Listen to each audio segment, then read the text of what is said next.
Après son sacre d'il y a quelques jours face aux Dragons de Lomé, l'association sportive du port autonome de Cotonou, Aspac Football Club, récidive une fois encore ce dimanche face à l'association sportive de la vallée de Lomé, ASVO. Du trio arbitral passant par l'encadrement technique, tout a été parfaitement orchestré par les responsables de la Fédération béninoise de football pour que cette rencontre ne souffre d'aucune insuffisance.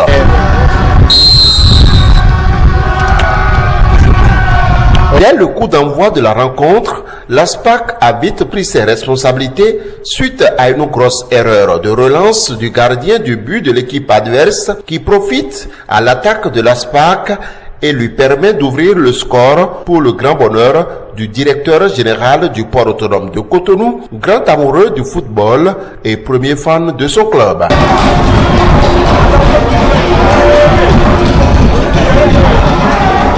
À la reprise, des changements sont opérés des deux côtés pour équilibrer la rencontre. Mais peine perdue pour ASVO, dont les espoirs seront complètement anéantis à la 80e minute de la rencontre par une frappe qui, à la vitesse d'une missile de croisière, va se loger au fond des filets du gardien de l'ASVO qui n'a vu que du feu.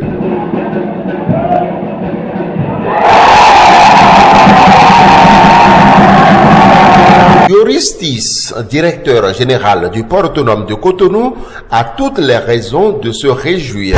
On est très content, ça va dans le bon chemin. Donc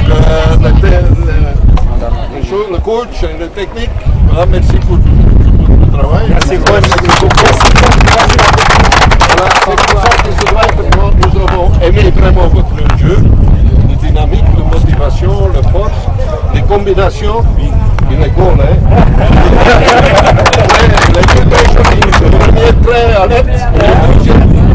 Toujours aux côtés de son époux, l'épouse du directeur général n'a pas manqué l'occasion pour faire quelques démonstrations du passement de jambes aux joueurs.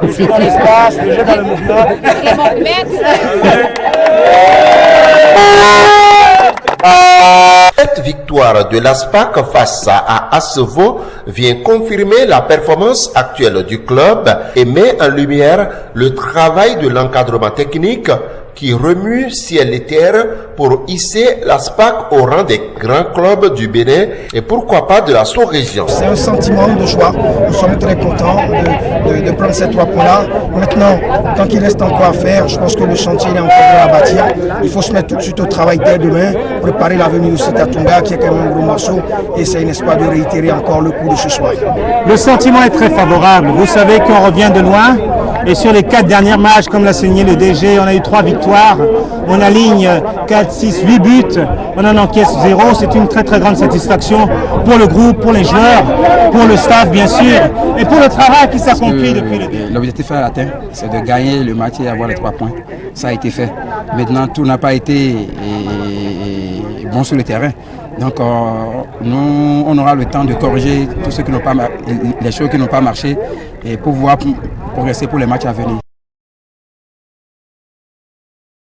Il est à saluer le travail des supporters qui répondent toujours présents dans les tribunes et battent toujours le macadam pour pousser son club. Nous voyons que l'ASPAC a très joué. Le papier, ils ont marqué de la but, ils ont joué parfaitement. La bataille, ils ont bien préparé la balle ici. Ça s'est bien passé. Les joueurs de ASPAC ont gagné pour le victoire. Les joueurs d'Avraco sont 0. Les ASPAC sont 2. Donc, on va faire de 2-0. Mercredi prochain, ASPAC recevra à domicile Sitatunga dans un autre choc qui promet aussi d'être belle.